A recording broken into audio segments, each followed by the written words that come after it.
Hello student, আজি আমি chapter 8 আৰু exercise 8.1 ৰ 1 নম্বৰ কোৱেশ্চনটো কৰিব লৈছো। কোৱেশ্চনত কি দিয়া আছে?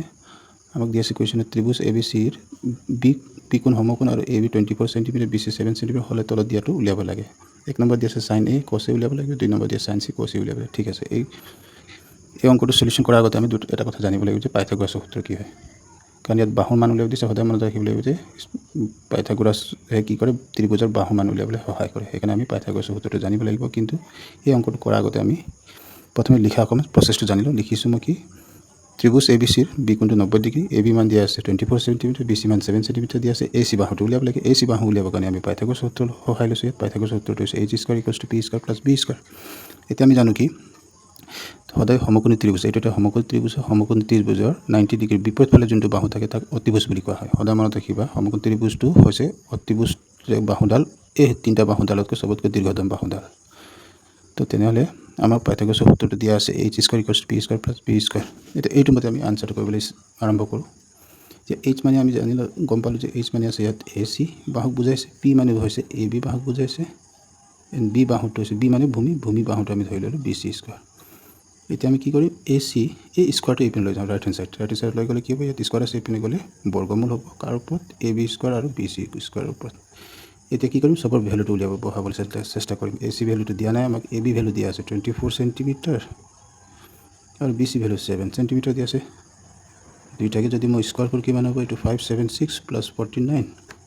তো দুইটাকে যদি প্লাছ কৰোঁ কিমান হ'ব, 576 আৰু 49 প্লাছ কৰি 625। ইয়াৰ পৰা আমি জানো যে 625 হৈছে 25ৰ বৰ্গমূল।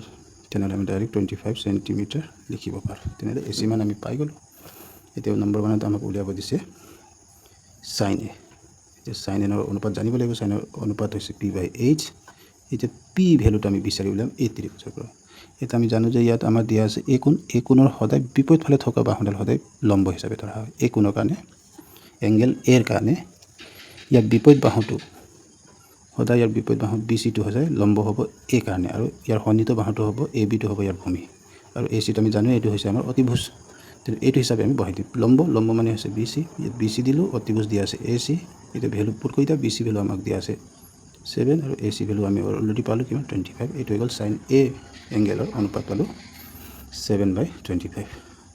2 নম্বৰ দিয়া আছে cos A ভেলু উলিয়াব লাগে। cos of angle A value উলিয়াবলৈ প্ৰথম cosৰ ৰেচিঅ' জানিব লাগিব, অনুপাত। ইয়াৰ অনুপাত হৈছে b/h। তো b মানে হৈছে সন্নিহিত এংগেল A ৰ, মানে A কোণৰ সন্নিহিত বাহুটো হৈছে তোমাৰ চিত্ৰত চাই লোৱা AB। তাৰমানে b বুজাইছে ইয়াত AB বাহুক, আৰু h আমি জানো AC। দুইটাৰ ভেলু বহাই দিয়ে। AB ভেলু দিয়া আছে আমাক 24, AC দিয়া আছে 25। এইটো হৈ গ'ল cos A ৰ অনুপাতৰ ভেলু। 2 নম্বৰটো আমি চিন্তা কৰোঁ। 2 নম্বৰটো আমাক দিয়া আছে sin C জানো আকৌ p/h। এবাৰ আমি C এংগেল চাব লাগিব। C এংগেল আমাক দিয়া আছে ইয়াত, এইটো C এংগেলৰ কাৰণে ইয়াৰ বিপৰীত বাহুটো হৈছে লম্ব। মনত ৰাখিবা, C এংগেলৰ কাৰণে ইয়াৰ বিপৰীত বাহুটো হ'ব লম্ব। তাৰমানে এতিয়া লম্ব মানে হৈছে p ভেলু আমি পালোঁ, p বাহুটো পাই গ'লোঁ। p মানে হৈছে AB বাহু, আৰু h মানে হৈছে AC। তো AB ৰ ভেলু 24, AC ৰ ভেলু আমি জানো 25। এইটো হৈ গ'ল sin C ৰ ভেলু। আৰু এটা দিয়া আছে cos C value. cos C value উলিয়াবলৈ আমি প্ৰথমে cosৰ অনুপাতটো জানি ল'ম, b/h। এতিয়া b মানে এতিয়া cos C এংগেলটো চাবলৈ, cos C কাৰণে সন্নিহিত বাহুটো, এইটো সন্নিহিত বাহুটোৱে হৈছে ভূমি B।